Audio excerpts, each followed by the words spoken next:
Pessoal, diante desse cenário, aí eu volto a relembrar sobre a guerra no Oriente Médio, a gente está com o seguinte cenário, olhando especificamente para o recorte entre Estados Unidos e Irã. Lembro a vocês que já é o 9º dia seguido de ataques entre Estados Unidos e Irã e a gente tem o seguinte cenário, petróleo Brent, pelo menos por enquanto, está operando bem dentro do 0 a 0, é uma leve queda nesse momento de 0,03%, chegou a tocar no começo do dia, gente, $90 o barril, por causa desse novo avanço aí da guerra.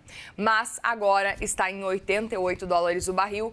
O Brent, o WTI está em $81 o barril, com uma queda de 0,55%. Claro, a gente vai continuar acompanhando aí pelas próximas horas para entender qual deve ser o caminho do petróleo neste começo de semana. E para repercutir, gente, os impactos econômicos do conflito no Oriente Médio, principalmente sobre o mercado de petróleo, combustíveis, falamos agora com o Vitor Souza, ele que é analista de combustíveis da Genial. Vitor, bom dia, obrigada por conversar com a gente por aqui cedinho, ninguém ainda por aí trabalhando, tá bem cedo nessa segunda-feira, bom dia. Muito obrigado, bom dia a todos e espero ajudar naquilo que for possível. Tenho certeza que sim. Eu gostaria muito de ouvir a sua percepção, antes de mais nada, sobre os impactos desse cenário que a gente está acompanhando agora, 9º dia de ataque já de Estados Unidos ao Irã e vice-versa também, como a gente tem acompanhado. A gente pode já começar a entender que a gente vai começar a ter petróleo consistentemente mais alto, por exemplo, chegando já no patamar dos $90 o barril diante desse cenário? Com toda certeza, eu acho que essa é a tendência.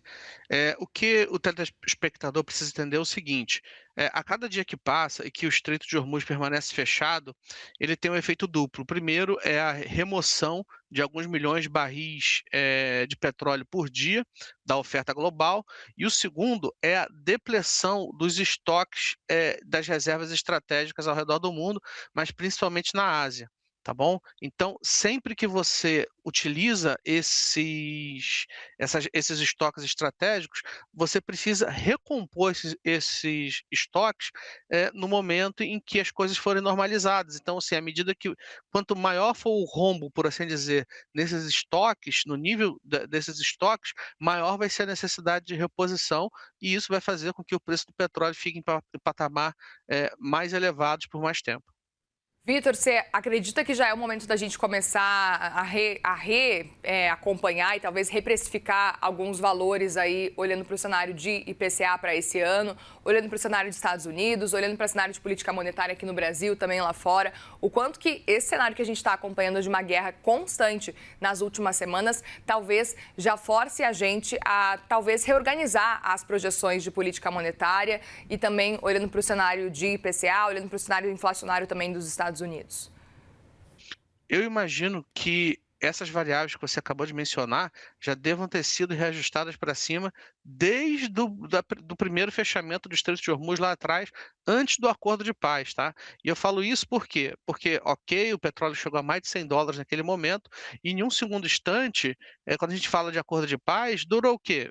Uma semana, duas? Eu duvido que alguém tenha revisado para baixo todas as estimativas desses indicadores que você mencionou com aquele com esse acordo de paz aí, que foi um acordo de paz que durou o quê? 15 dias. Então, para mim, não só é o momento de revisar para cima, como ele já deve ter sido revisado naquela primeira oportunidade lá atrás. Agora é acompanhar a cena dos próximos capítulos e entender aonde isso vai dar, tá? A impressão que dá é que a gente não vai ter um acordo de paz tão cedo, como vocês mesmos mencionaram agora há pouco. Já teve até militares americanos que foram mortos, então eu acho que é uma questão do conflito se acirrar e não se pacificar, pelo menos no curto prazo. Pois é, a gente teve um cenário quando existiu aquele acordo de paz, em que, por exemplo, o IPCA, a projeção do IPCA foi reduzida, mas para além disso, a gente teve um cenário muito importante que foi o fato de que o IPCA de junho, o CPI, que é a inflação ao consumidor dos Estados Unidos de junho, veio mais baixo, muito por causa de um cenário de que o petróleo passou aí dos $100 o barril, $94 o barril, voltou para aquele patamar aí de 70 e poucos dólares o barril. Isso deu aquela respirada no mês de junho, fez com que todo mundo ali talvez ia calcular continuasse a rota. Mas agora, essas últimas semanas está mostrando que a gente está cada vez mais avançando com essa guerra e parece que o preço do petróleo vai continuar aumentando. Então, já aproveito para perguntar, na sua avaliação diante desse cenário, qual que seria o impacto direto agora, já nas próximas semanas, se essa guerra realmente não terminar? E já aproveito para saber também a sua percepção com relação a essa guerra, diante do que a gente está acompanhando.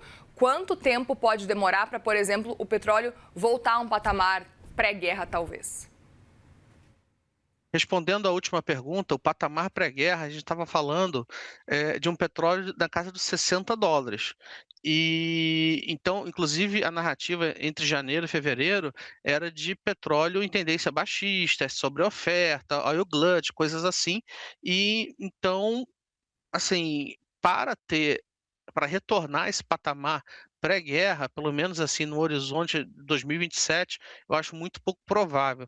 O que existiu ali foi uma acomodação, assim que teve o primeiro acordo de paz, por assim dizer, houve uma acomodação na casa ali dos $70, e era isso que a curva futura, que são os contratos que são fechados antecipadamente em relação à venda de petróleo ao longo de um determinado período de tempo, estava acomodando esse preço na casa dos $70 ao longo de 2027. Então, assim, vai existir uma acomodação para a casa dos $60? Eu acho muito pouco provável, porque, como eu já mencionei, você tem toda uma estrutura de estoques regulatórios que estão sendo utilizados atualmente e que eles precisam ser repostos ao longo do tempo, tá? Isso não é de uma hora para outra.